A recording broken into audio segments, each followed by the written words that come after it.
Welcome back to the channel, everybody. Today is Saturday, October 24th. We are 10 days away at long last until the elections taking place on the 3rd of November. It has been a long wait, not just since the last election to get this excited about another election, but even throughout this election season. Now just being only a handful of days away is undeniably very exciting. This is going to be our 10-day presidential election prediction video. As promised, we are coming out with a presidential and Senate election prediction video each day from now on until election day itself. So that's going to be 2 per day because there's so many new developments over these last days, and it's important that we get all the information we can out to you. So a quick note before we start here. Just as I always begin to sort of set up the information for you here, obviously, wherever you are as a candidate in the polling with 10 days to go is pretty much where you're going to be with 1 day to go. Okay, wherever you are, 10 days away in a certain state, whether you're a senatorial candidate or presidential candidate in a certain state, wherever you are 10 days away, that's where you're going to be 10 minutes away. Okay, not that much is really going to change. However, what I will say is you should also pay attention to the fact that, let's say within the next 3-4 days, we get a big new set of polling that drastically shifts that characterization or whatnot. The other thing you have to remember is that millions and millions of people, 50 million people have already voted. Okay, so who knows how much of that polling, even if it's accurate and does reflect that the snapshot that it's gathering is definitely accurate, even if that's the case, it's hard to know how many voters are actually moving in one direction or the other. So that's why we have to at least make that known, and it's important that you absorb that as we go through all 50 states. So let's go through it again here. Hawaii, we don't really need to discuss it much. We talked a long time ago now about how that was a state that I think the Republican Party felt for some time, it's like if they could generate a lot of enthusiasm about something, a particular issue, a super moderate, whatever it may be, then maybe they have a chance. And of course, they did have a Republican governor there before David Ige, but obviously that's not going to matter in this election. In the state of Alaska, the Biden campaign throughout the election season has classified this as a competitive state, and I think that the dynamics of the elected officials that we're seeing in the state of Alaska are all confirming that for us. First of all, Lisa Murkowski, even though she's not up for re-election this year, what has been interesting is that in some of the polls that we've seen in the ongoing Senate race between Dr. Al Gross and incumbent Republican Dan Sullivan, some favorability ratings have also been released involving Lisa Murkowski, and she has been very, very underwater in her approval ratings. I think that combined with Al Gross giving a real challenge to Dan Sullivan, even though I expect Sullivan to pull it out, I think is going to make this state closer than people expect. This is a very unpopular president, and that is why, with less than 2 weeks to go, that's why you have this theme emerging, where you have a very unpopular president who I think is dragging down some candidates with him. Now, I think it's because it's the state of Alaska. Dan Sullivan will probably ultimately survive, and as will Donald Trump, but I'm only going to be able to label this likely. Now, in Washington, that's going to be safe, as will Oregon, because these two states are very Democratic in nature to begin with. Oregon, maybe a little less so, but everything that we're seeing in this part of the country with all the ongoing protests and things like that are only going to help energize the Democratic Party some more. So these two states really are in no danger for the Democrats, and neither is California. Obviously, it wasn't even in any kind of danger for the Democrats before Kamala Harris was named to the Biden ticket, and now ever more.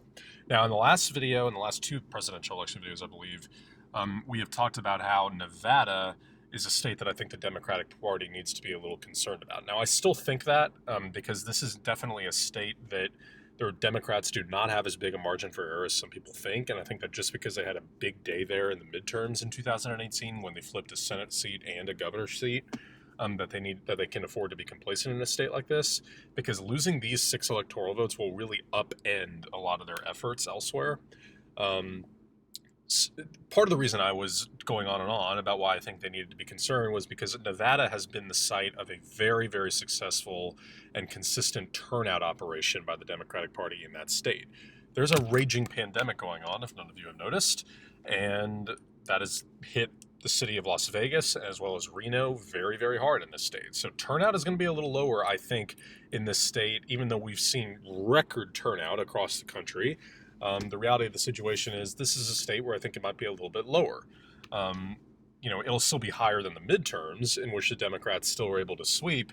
But even so, I still think this is a state that in these last 10 days, I definitely think that the Biden campaign should be spending here maybe a little bit more. I'm a little surprised to see them still spending in New Mexico and Colorado. And if it were up to me, I think I would divert a little bit more of those funds at the very last minute here to Nevada. So I'm going to label this lean Democrat, but more so because of the turnout inhibitors that we're seeing there. Okay, now in Idaho, on the Senate level, it's kind of interesting just because you can picture maybe a few cycles down the road a very moderate Democrat potentially having some success there because Idaho is growing significantly, but obviously not now. In the state of Utah, though, the final margin is going to be very interesting in this state. Why is that? Well, there are a number of factors. Again, number one, very unpopular incumbent. Number two, Democratic wave year. Number three, Mitt Romney, who is as beloved in this state as any figure, politically or otherwise for that matter.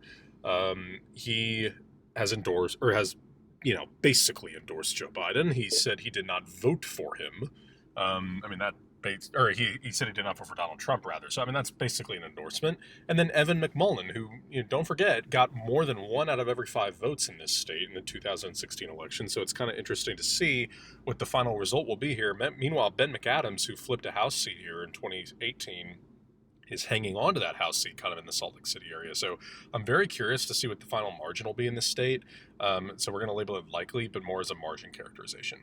Okay, now in Arizona, a lot of factors in play here. There's a Senate race here, as you guys know, going on. This is basically one of the 2 most likely Senate seats to flip, the other being Colorado, and both of those are helping Joe Biden out in those respective states. Now, he obviously is fighting a lot harder to win Arizona than Colorado, not just because it's worth 2 more electoral votes, but because it's a realignment state, and Colorado is probably 95% going to be in the Biden column anyway. In Arizona, let's not forget that this was a state that Donald Trump won by a far closer than expected margin in 2016. It was only by about 3 points, and it was with a plurality as well. Since then, there are now more Democrats in the United States House from the state of Arizona than the Republicans. And in 2018, the Democrats somewhat surprisingly flipped a Senate seat there when Kyrsten Sinema defeated Martha McSally. That was a little bit under the radar, that one, because it happened a couple days after election night, as when it was called. The vote counting out there was very, very slow. A lot of people were, hung up on the fact that the Republicans flipped for Democratic seats. By then, we knew that Jackie Rosen had defeated Dean Heller out of Nevada, but Arizona, that was one that the Democrats badly needed. Because can you imagine if they didn't have one of these 2 flips? It'd be an even harder lift to get the Senate this time than it is now. But the enthusiasm now surrounding the fact that Martha McSally again is running for Senate. She was appointed by the governor to fill that open seat. This is a special election as a result. The energy surrounding the Democratic candidate, former astronaut, veteran, husband of Gabrielle Giffords, Mark Kelly, that is definitely helping Joe Biden out in this state. Mark Kelly has outperformed Joe Biden throughout this election season. And I kind of expect it to end up that way on election night. So to me, this is a pickup for the Democrats in the Senate and a crucial 11 electoral votes that I'm going to label as lean for Joe Biden. Okay, now in the state of Montana, on the senatorial and gubernatorial and House level, it is absolutely fascinating to watch this state.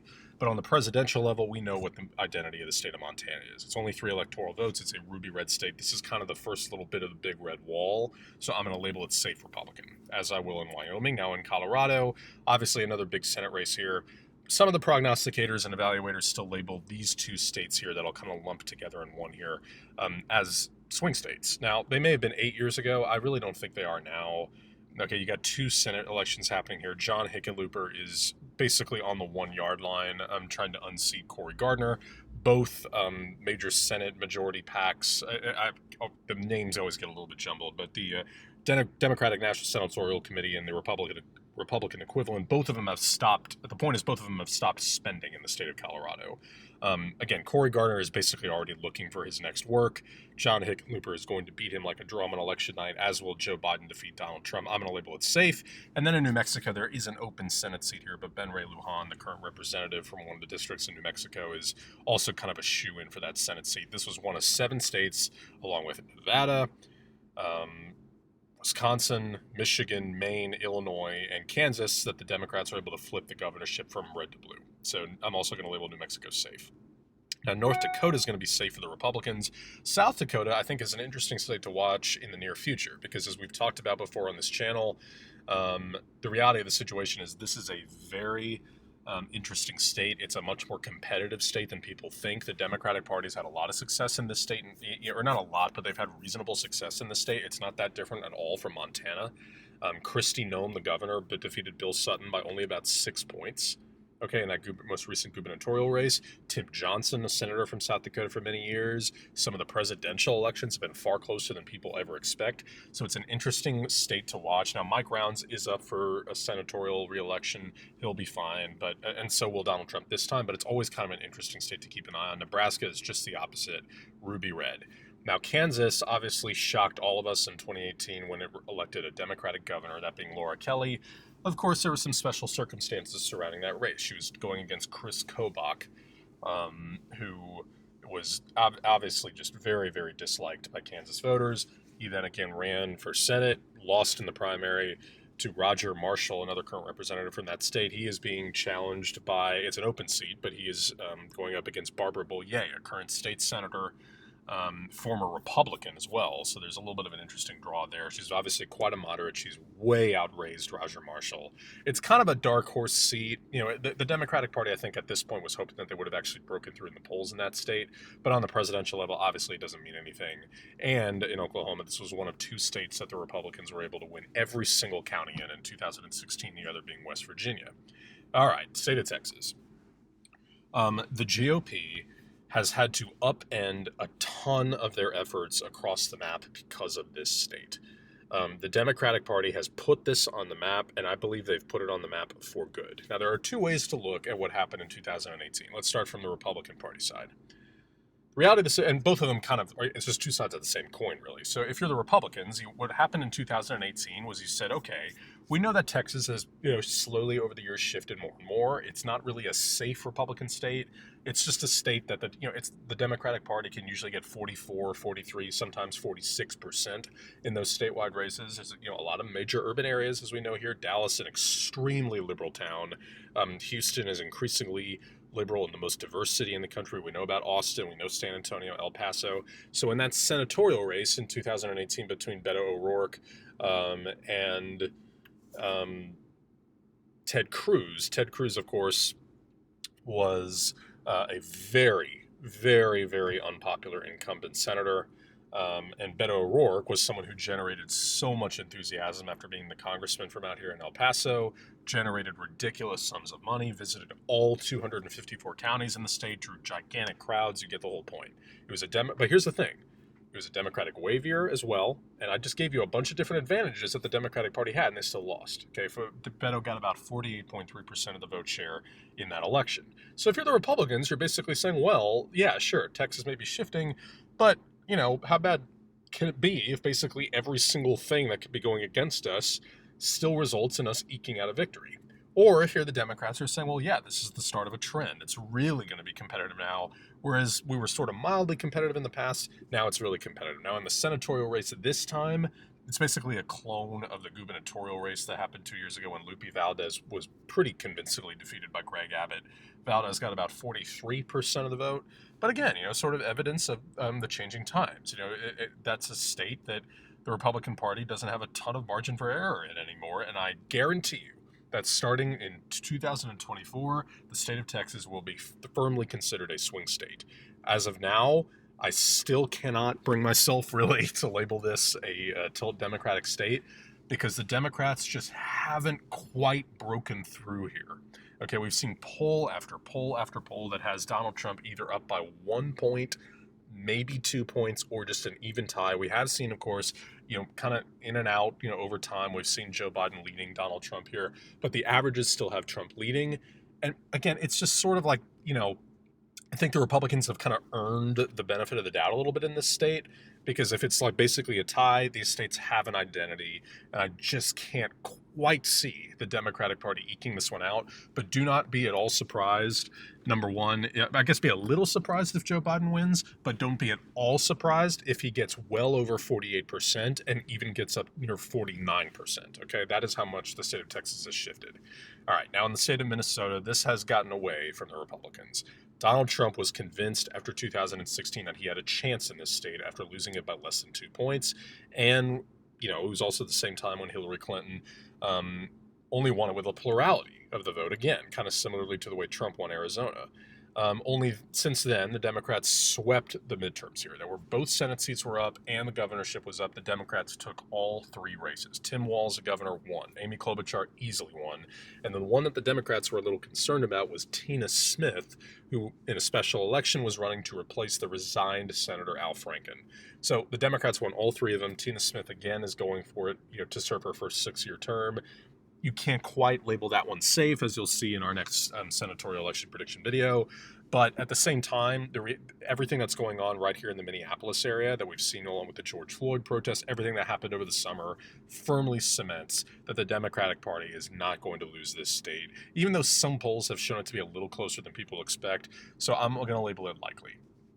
Okay, now in Iowa, on the senatorial level, this is one of the most interesting races in the country, as Joni Ernst appears to be kind of on life support a little bit right now against Teresa Greenfield. Okay, if she is able to withstand that challenge and win another 6 years, it is going to be by the thinnest of margins. Okay, now the Democrats were a little disappointed on the gubernatorial level in this state because in 2018, because there was, this was another kind of underrated election that was going on, the governor's race here between Fred Hubbell and Kim Reynolds, the incumbent Republican governor.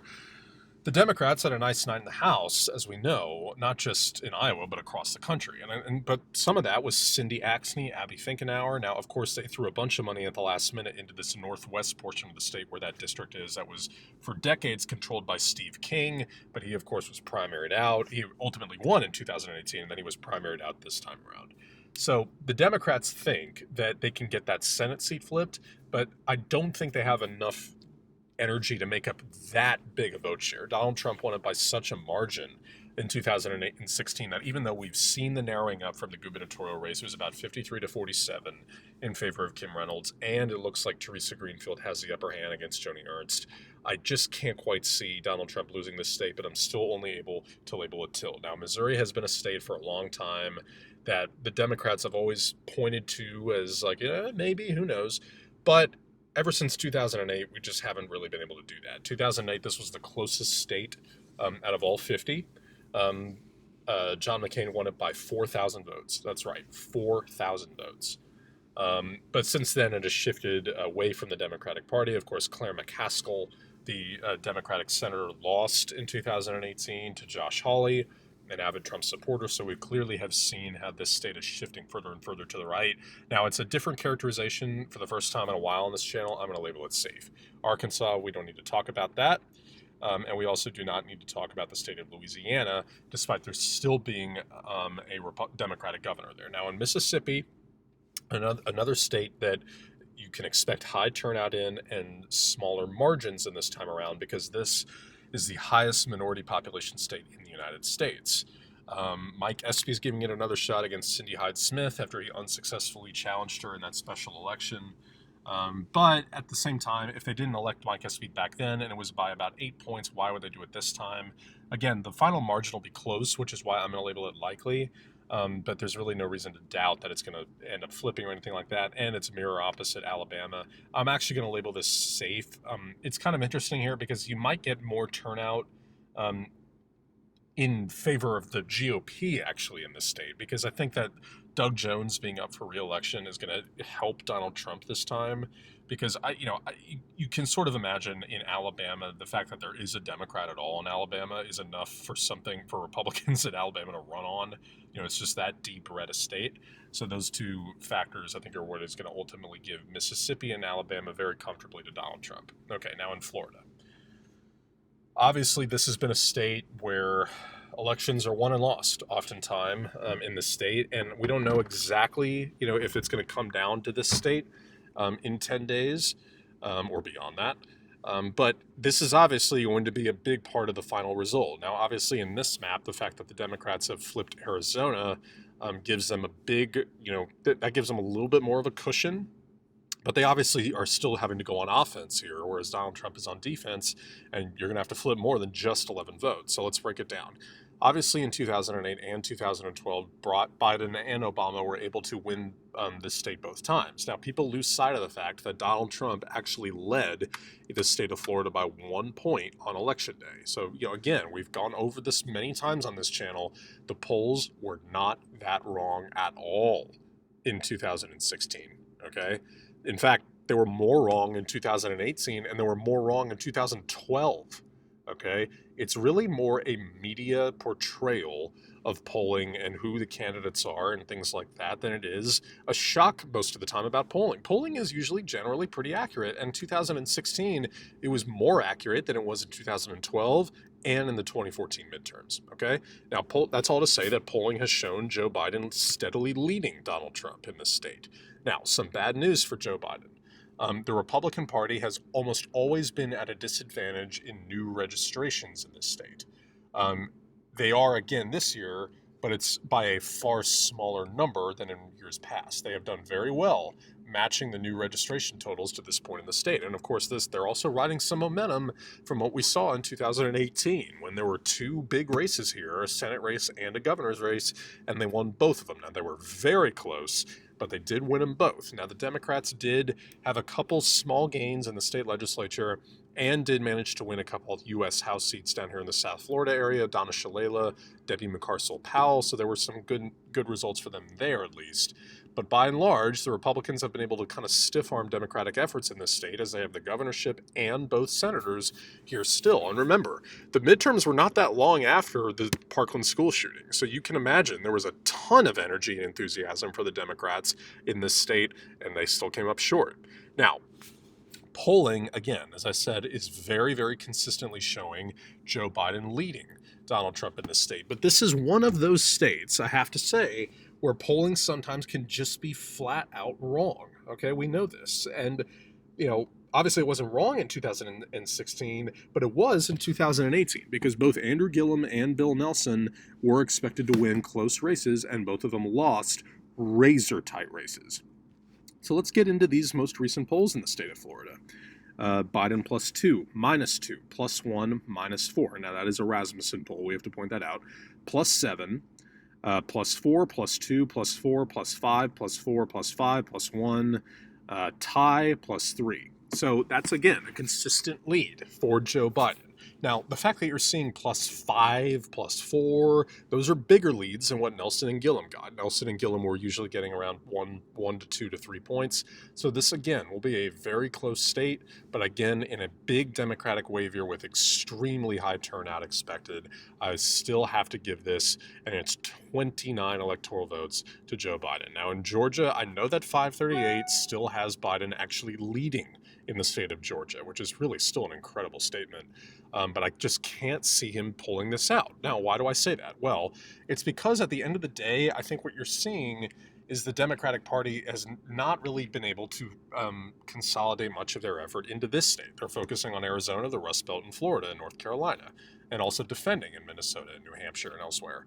So in Georgia, even though there are two Senate races going on here, both of which are competitive, I just don't I don't think I can get on board with this idea that the Democrats are going to pull this through, especially when we have seen over and over again that this is a state ripe with voter suppression, which, as we know, favors the GOP. And that, again, those aren't my words. Those are the words of many federal judges that have pointed to this state as an example. This is also a state that has many, many times over been seen as a state with very poor election security. So that all that is to say, I still have to label this as a tilt. I do expect Joe Biden to have kind of a similar showing in Georgia as Texas. Okay, in South Carolina, obviously the Senate race here is fascinating.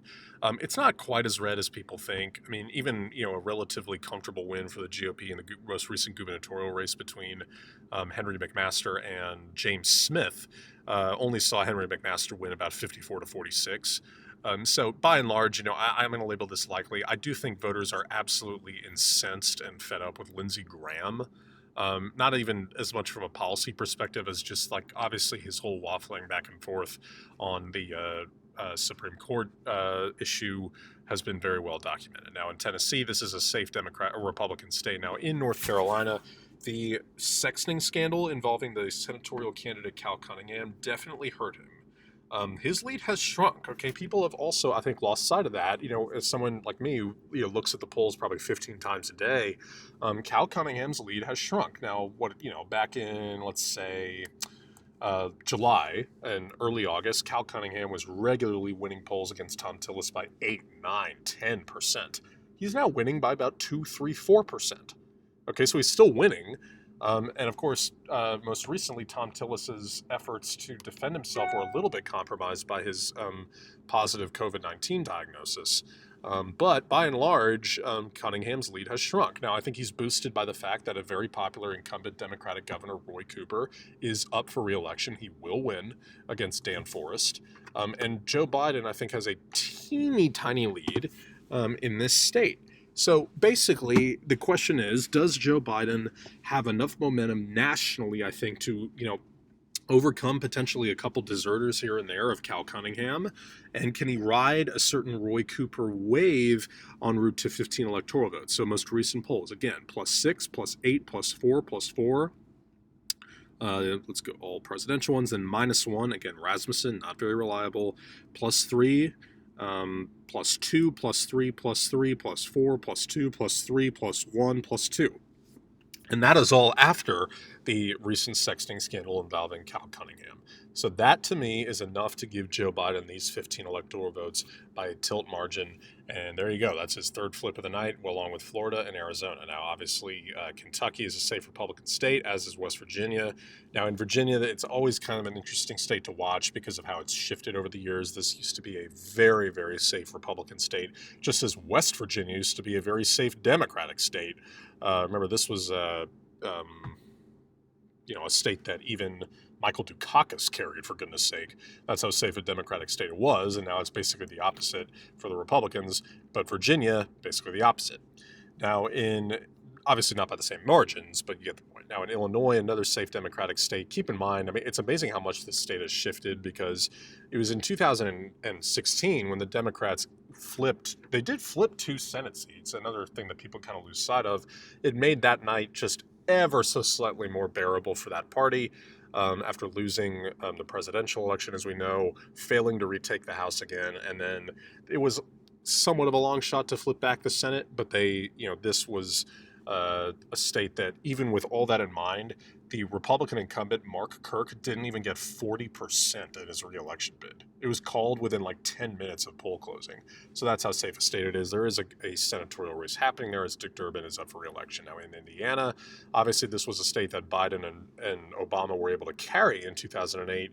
But ever since then, again, it has shifted further and further to the right. Did not go to Obama in 2012, just as North Carolina didn't either. And the Mike Pence factor obviously puts this over the top. Now, in Ohio, this is kind of this portion of the country where you're a little bit interested to see, okay, how will all those comments that Joe Biden made in the most recent debates about moving away from fossil fuels affect them? Maybe it'll affect voters in Texas and Oklahoma and West Virginia and the Dakotas and Wyoming. But again, most of those states are safe anyway, whereas Ohio is far from a safe state. Now, it does lean rightward a little bit. Mike DeWine was able to win the governorship in 2018, while Sherrod Brown was easily reelected to the Senate, a Democrat. There were a lot of rumors about him potentially running for president. He passed up the idea. Now, Biden has been very competitive in this state throughout the election season. I think people have been talking about other states far more because they're a little bit more crucial to his path to victory. But again, you look at these recent polls. Trump has a narrow lead here, so we'll go with him. So +2, +1, +1, +6, +2, +2, +3, -1, +3, -1, +2, -1. That's a New York Times poll, by the way, and -4. But that's a Trafalgar Group. Now, Trafalgar Group and Rasmussen polls are very, very unreliable. They're way, way, way right-leaning. And so that, we can't really take too much stock in those, but you get the point. I went through all those polls. Donald Trump still has a narrow edge here. There's no other statewide race that's helping boost Joe Biden a little bit. I think he'll get 47.5%, maybe 48%. You'll see a lot of big turnout in Cleveland and Akron, maybe even in Cincinnati. But by and large, I think Trump is still going to be able to survive here. It won't be called for a little while, but I think he'll survive here. Okay, let's get to Maryland. Obviously a safe Democratic state. Okay, now the Rust Belt. All right, so in Wisconsin, this is a state that I think the Democrats are sort of refusing to begin to celebrate yet, even though they've led throughout the election season here. It's probably because this was really the only state in 2016 where the polls were just dead wrong, completely wrong. Hillary Clinton led here by like 6.7% on election day and shockingly lost. That definitely was a shocker, no doubt. But it's also been widely known over the years that this is a state in which Republicans are often underappreciated because there are a lot of white rural voters that do not get swept up in polling, things of that nature. But since 2016, the Democrats have had outstanding results in this state. Okay, we're going to break down 4 different races that have happened in this state that have really, really helped the Democratic Party's chances here. First, there was a state Senate special election here, I believe in the first year of Trump's term, that went the Democratic Party's way. That Democrat is now representing a district that for decades has been represented by Republicans. That's number one. Number two, Tony Evers, the Democratic candidate for governor, was able to defeat Scott Walker, who's obviously a major national political figure. And that was another big flip for the Democrats. That was maybe one of their most triumphant victories that night. Obviously, they flipped the House altogether. They flipped the Michigan governorship. They had some other big retentions, in various branches, whatnot. But that was a huge one for them to be able to oust Scott Walker. Tony Evers did just that. That same night, Tammy Baldwin won by about 11 percentage points, very comfortably. And then earlier this year, I believe back in May, a Democrat won a Supreme Court race here in the state of Wisconsin, despite the fact that that was in the middle of the pandemic by then. Not that we're out of the middle of the pandemic. And the amount of polling sites in the city of Milwaukee alone was reduced from 180 to 5. Okay, so that obviously was pretty brazen on the part of the state GOP to limit turnout, and the Democrats still won. So that combined with another steady polling edge for the Democrats, also confining in the fact that Joe Biden won this state 2 different times, along with Obama in 2008 and 2012, to me has this as a lean for them. Okay, now in Michigan, it's a little simpler than Wisconsin. This was the closest of these 3 states. Donald Trump won it by only 0.27%. In 2016, several things to break down here. Gretchen Whitmer, the Democrat, was easily able to flip this seat from red to blue, the governorship, when she defeated Bill Schuette. That same night, kind of similarly to Wisconsin, Debbie Stabenow defeated John James in the Senate, who was giving it another crack, this time around against Gary Peters. So the Democrats won both statewide races there. The Trump campaign has not been advertising in this state for a while now. They have basically waved the white flag here. I'd be shocked if Joe Biden does not take this state back. That's why I'm going to label it likely. Now, in Pennsylvania, I think this is a tough state to really get a firm grasp on. And why is that? Well, both sides are fighting tooth and nail over this state and its 20 electoral votes. It's very, very difficult to see a path, honestly, for either candidate without this state. Now, if Joe Biden's able to win Florida, obviously, as he has in this model, then it's almost, dare I say, almost impossible for Donald Trump to win. But if Joe Biden doesn't come away with Pennsylvania, it's going to be tough for him because his paths definitely narrow up, and it makes the importance of winning Florida nearly crucial. Otherwise, he'll have to kind of sweep these remaining states of North Carolina, Michigan, Wisconsin, Arizona, and then at that point, he's even talking about Ohio and Georgia and Iowa. And he doesn't want to have to go there. So Barack Obama, of course, recently campaigned for Biden here in Philadelphia. Turnout's going to be crucial, just like Michigan and Wisconsin. This was a state where there were 2 statewide races in 18. The Democrats won them both when Bob Casey Jr. was easily reelected to the Senate, and then Tom Wolf was easily reelected governor as well. So, mind you, this is also a state that, even though it's a Republican Congress, it's very, very close. The Democrats, I believe, only need 5 state Senate seats to flip here, and they are potentially on track to do just that. So very interesting to watch the possibility of the state legislature flipping here, which the Democratic Party would love to see.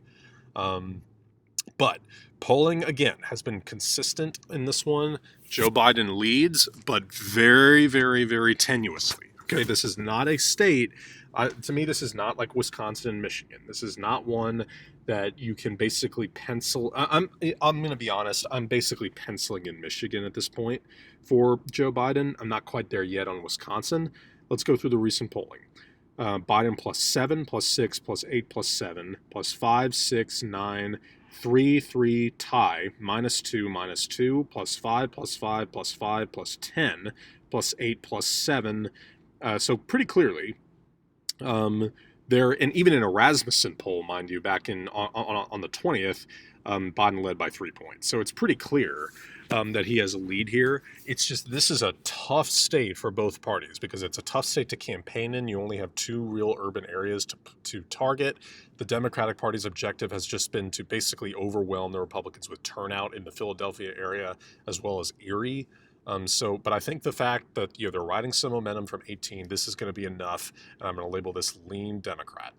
Okay, now obviously D.C., we know what's going to happen there. Delaware, Biden's home state. New Jersey, even though it's a state the Republicans can have some success in from time to time, those 14 votes will go Biden's way. Connecticut, the same thing. Same in Rhode Island, and of course the same in Massachusetts, as well as New York. So Joe Biden's well over 300 now at 323. He'll get 3 more in Vermont.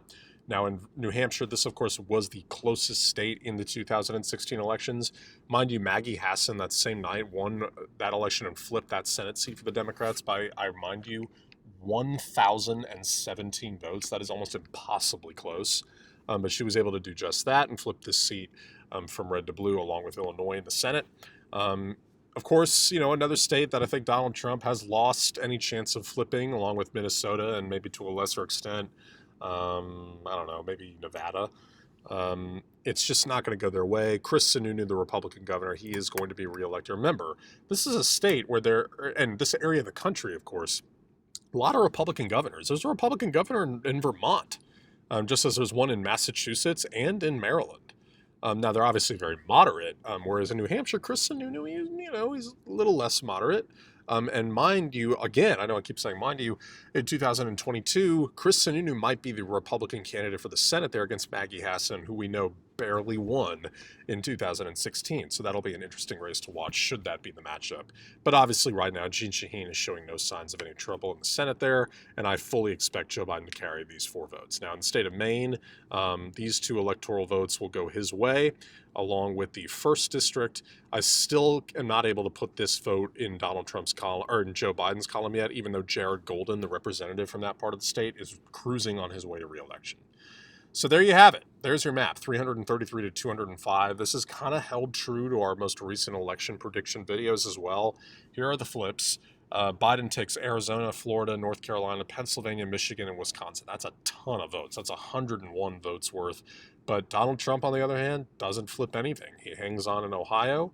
Iowa, Georgia kind of underperforms in Utah, Mississippi, and for dear life is able to hang on in Texas. I can't forget Alaska either. So there's your video, and there's your 10-day election prediction video, 333 to 205.